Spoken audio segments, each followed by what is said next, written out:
Hello, this is Allie with the Perception Trainers, author of The Perception Diet, and today I have part one of my two-part series on why you may secretly not want to heal. Okay, so in this part, I'm going to talk about the reasons why there may be resistance in you to healing. Okay, and I'm gonna just talk just about that in this video, just to make it, kind of digestible, and you can sit and you can think about it and you can reflect on it and you can get mad at me about it and you can project onto me about it if you want to, all of those things. And then in the next video, we will come back together and we will talk about how to move through those kind of mental, emotional, physical blocks if you have found that you have them. Okay, so the first thing, so before we even get started, now that you know that, is this video is not in any way intended to be blaming, shaming, guilting, or it's your fault that you're still sick, okay? And by sick, I just mean, anything. Physically sick, mentally sick, emotionally sick, spiritually sick.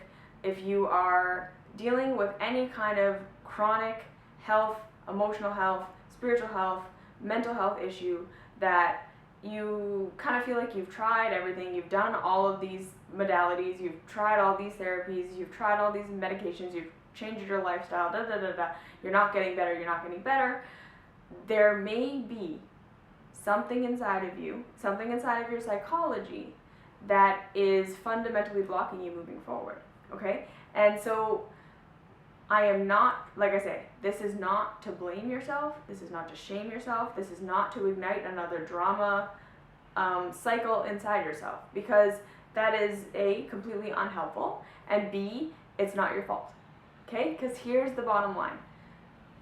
Humans always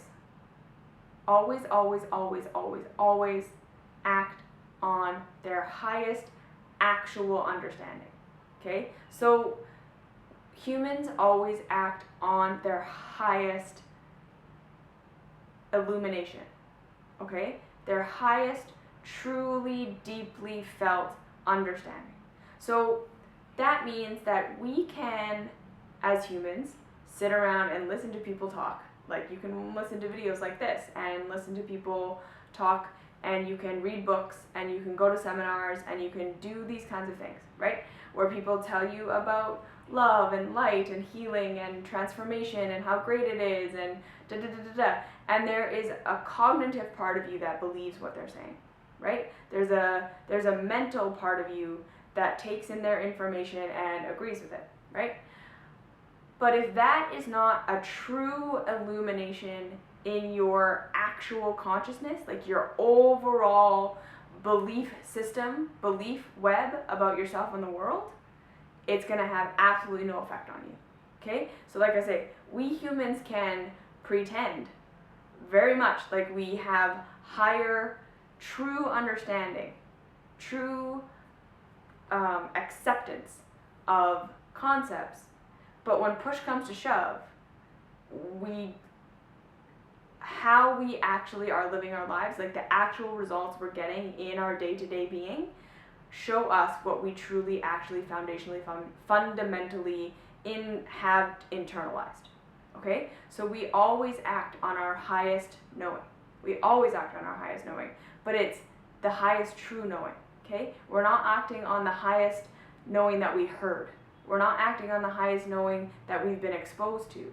We're acting on the highest knowing that we fundamentally have accepted as a part of our being.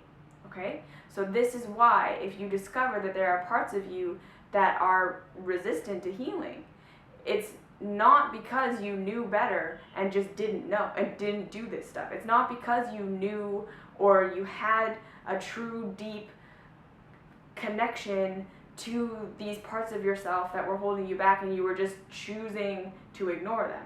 That's not what was happening, okay? We always act on the truest, highest understanding that is a part of our being. So what we know mentally doesn't really count for much, okay? So I'm putting that out there first. So that's why There is no blame, there is no shame, there is no guilt, there is no drama in this. If you find that there are parts of you that are holding you back from healing, it's not because you knew better and didn't do better. It's not. It's because you have fundamental understandings in your web of beliefs that make up who you think you are and what you think the world is that are contrary to healing. And that's okay. So, and the thing too is that, right, if we bring the blame and the shame into it, all the tools that I'm going to give you for moving forward aren't going to work.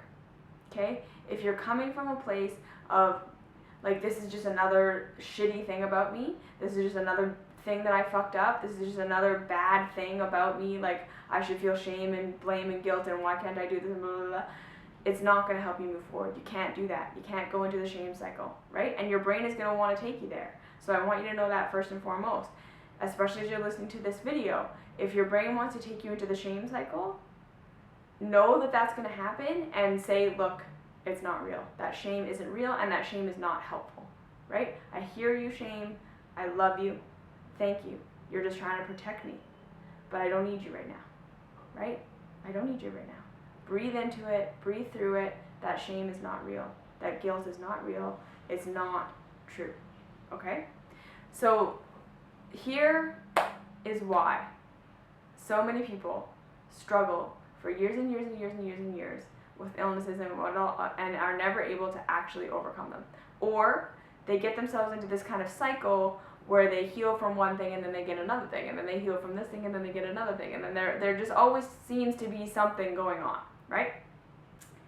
And the first most important reason why we as humans don't heal is because we have identified with being a sick person, okay? And again, part of human psychology is that we are always going to live up to our own expectation of who we are. We are always going to live up to our own expectation of our perception of ourselves, okay? So if you have in any way adopted an identity that includes your sickness, you are going to be resistant to giving up your sickness. You're going to be resistant to healing. You're going to be resistant to being the vibrant person who no longer has anything in their reality that looks like sickness. Because it is going to be a kind of ego death, right? To heal is going to be a loss of a part of yourself that you have identified with, all right?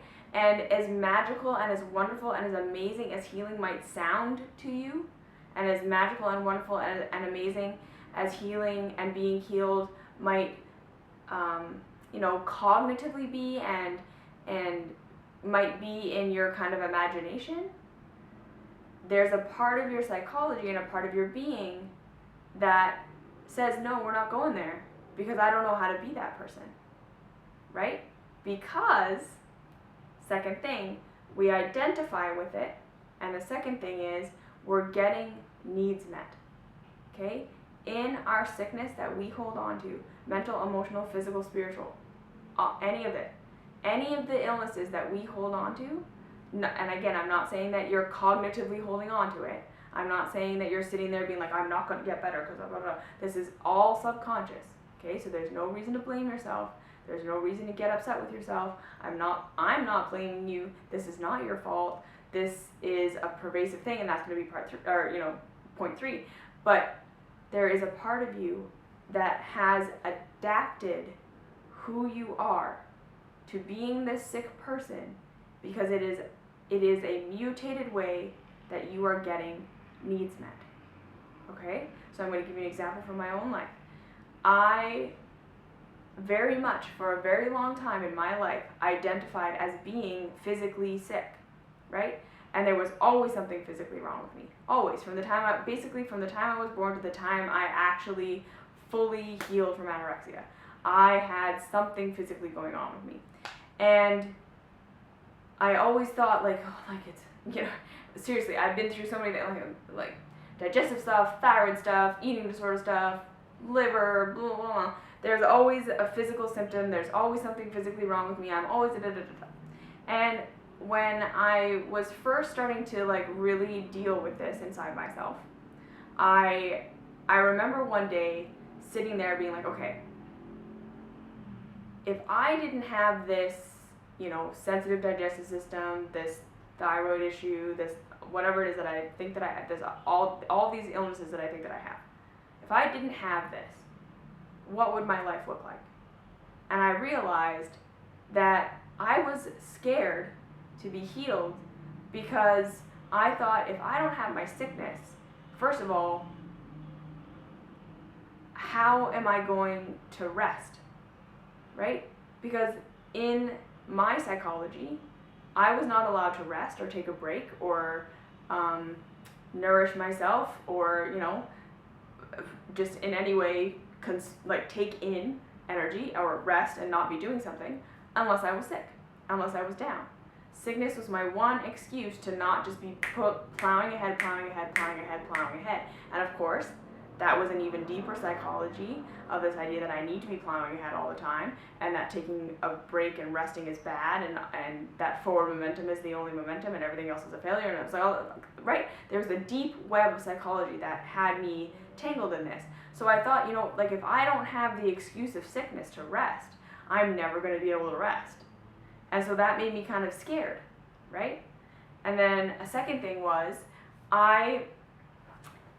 if you haven't noticed with my being like a YouTube person, I like attention. I like being looked at. I enjoy being in the spotlight. But I also had a web of psychology that told me that, to be grandiose, to be the look at me type of person is wrong and bad.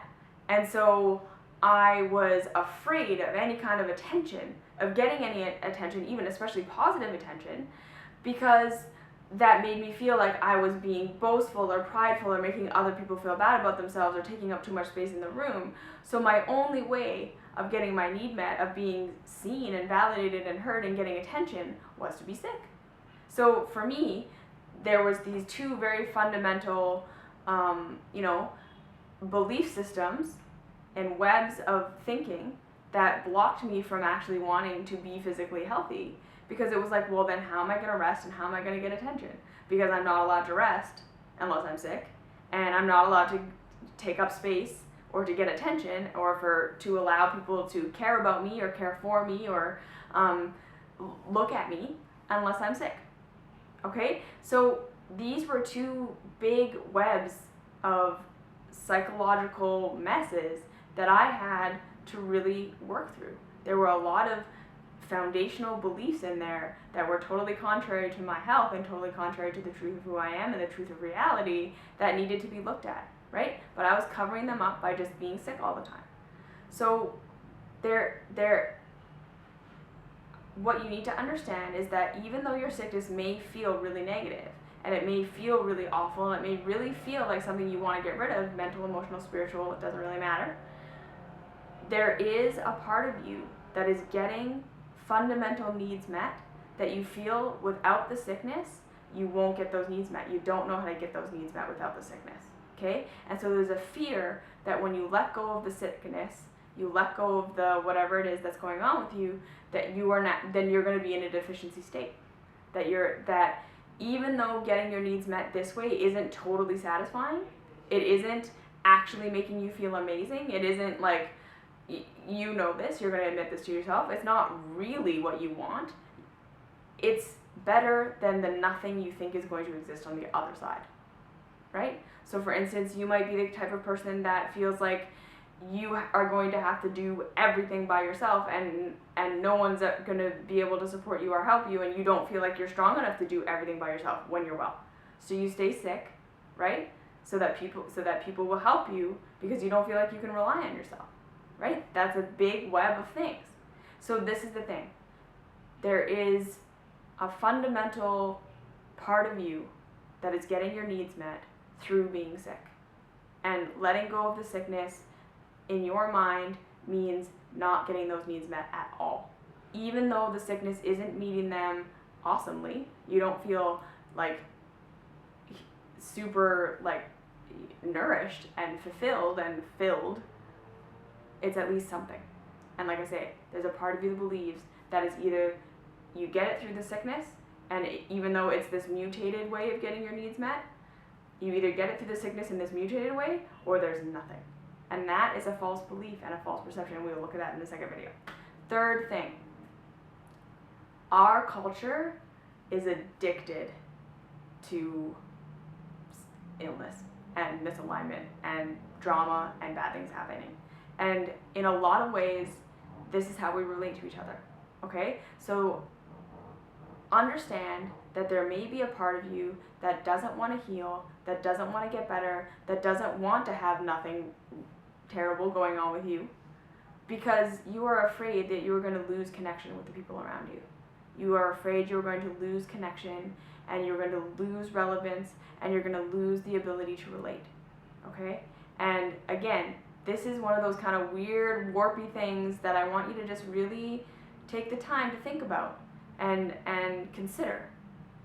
That how much of your conversations that you have with people revolve around the things that are going wrong, revolve around the things that aren't going right. How much of your connection that you get from people, like true connection that's not fluffy conversation, revolves around the negative stuff that's going on with them or with you, right? Most of us are used to only genuinely connecting with each other over bad stuff, over sickness, over suffering. We're not used to truly, genuinely connecting with each other on a heart level over the celebration of life. Most of us aren't doing that. And so, because we are creatures that absolutely fundamentally desire and need that heart connection with our fellow humans, most of us are afraid to give up our sicknesses, are afraid to give up our struggles, are afraid to give up our stuff, because that is the only way that we get that heart connection, right? And that you might feel that without that, you're not going to be able to relate to the people around you that are, that are relating like that, and then no one's going to relate to you. Like, if you've got nothing to complain about, and you've got no sickness going on, and you've got no this or that, you might feel like you're going to be totally disconnected. And the thing is, in a lot of circumstances, you might be. And this is part of what I've discovered through my healing journey. That as I became more and more a person who just didn't have a lot of shit going on, that wasn't struggling and wasn't suffering, and even the things that were going on with me that might look like struggle and suffering, I was looking at it in a way that I didn't view it as struggling and suffering. I was generally pretty positive about it and okay.